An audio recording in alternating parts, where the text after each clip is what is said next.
सूचना केवल हमारे विचार हैं, वित्तीय सलाह नहीं। निर्णय लेने से पहले खुद शोध करें। किसी भी लाभ या हानि के लिए हम उत्तरदायी नहीं हैं।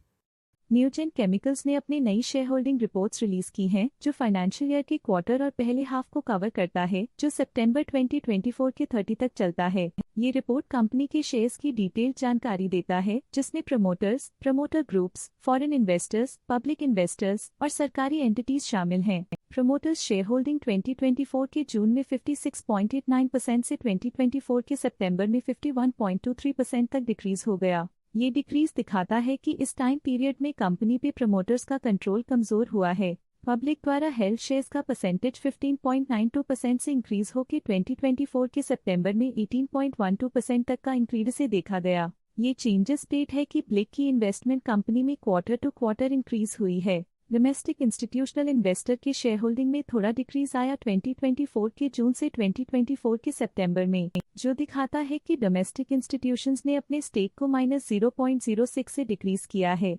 FII फॉरेन इंस्टीट्यूशनल इन्वेस्टर्स ने अपना शेयर होल्डिंग जून 2024 में 4.65% से सितंबर 2024 में 8.17% तक इंक्रीज किया। ये बताता है कि फॉरेन इंस्टीट्यूशंस ने कंपनी में अपना इंटरेस्ट 3.52% तक इंक्रीज किया है। चलिए इन्वेस्टर्स के स्टैटिस्टिक्स पे नजर डालते हैं, जो शेयर होल्डिंग पैटर्न में फ्लक्चुएशंस का कारण बन सकते हैं। हरिदास तकर्षिकाना ने इस क्वार्टर में स्टेक होल्डिंग में डाउनटर्न देखा। पिछले क्वार्टर के मुकाबले स्टेक होल्डिंग में -5.67% तक डिक्रीज हुआ है। अजय कुमार अग्रवाल के पास पिछले क्वार्टर में कोई नंबर ऑफ शेयर्स नहीं थे, लेकिन करंट क्वार्टर में इनके नंबर ऑफ शेयर्स 1.01% है। म्यूचुअल फंड स्लैश ने अपने हिस्से को पिछले क्वार्टर में 20.3% से डिक्रीज करके 19.96% पे ले आए हैं। ये कंसेक्यूटिव क्वार्टर्स में -0.42% स्टेक्स डिफरेंस दिखाता है।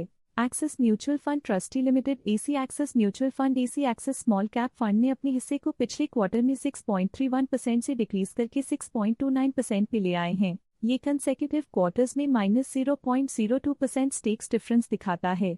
लेटेस्ट क्वार्टर में ऑल्टरनेट इन्वेस्टमेंट फंड्स ने स्टेक होल्डिंग में इंक्रीज देखा, जिसमें 0.08% का अपटिक देखा गया। लेटेस्ट क्वार्टर में इंश्योरेंस कंपनीज ने स्टेक होल्डिंग में इंक्रीज देखा, जिसमें 0.28% का अपटिक देखा गया। Motilal Oswal Nifty mid cap 100 ETF current quarter में 2.79% शेयर्स के साथ कंपनी में एंटर किया, जबकि प्रीवियस क्वार्टर में उनके पास 0% शेयर्स थे। बैंक्स करंट क्वार्टर में 0% शेयर्स के साथ कंपनी में एंटर किया, जबकि प्रीवियस क्वार्टर में उनके पास 0% शेयर्स थे। Aditya Birla sun life trustee private limited AC Aditya Birla sun life small cap fund current quarter में 1.22% शेयर्स के साथ कंपनी में एंटर किया, जबकि प्रीवियस क्वार्टर में उनके पास 0% शेयर्स थे। बैंक्स करंट क्वार्टर में 0% शेयर्स के साथ कंपनी में एंटर किया, जबकि प्रीवियस क्वार्टर में उनके पास 0% शेयर्स थे। Motilal Oswal Nifty mid cap 150 index fund previous quarter में 1% शेयर्स ओन करते थे, लेकिन करंट क्वार्टर में उन्होंने कंपनी से एग्जिट ले लिया है। Sundaram mutual fund AC Sundaram small cap fund previous quarter में 1% शेयर्स ओन करते थे, लेकिन करंट क्वार्टर में उन्होंने कंपनी से एग्जिट ले लिया है। Quant mutual fund quant small cap fund previous quarter में 1% शेयर्स ओन करते थे, लेकिन करंट क्वार्टर में उन्होंने कंपनी से एग्जिट ले लिया है। इस पिछले क्वार्टर में foreign portfolio investors category I की स्टेक होल्डिंग में एक नोटवर्दी इंक्रीज देखा गया। उनकी स्टेक होल्डिंग में 3.42% का सिग्निफिकेंट इंक्रीज देखा गया। Stake holding Malabar India fund limited के लिए पिछले क्वार्टर के मुकाबले में -0.6% से डिक्रीज हो गई। स्टॉक लेटेस्ट न्यूज अपडेट के लिए चैनल को सब्सक्राइब करें और वीडियो को लाइक एंड शेयर करें।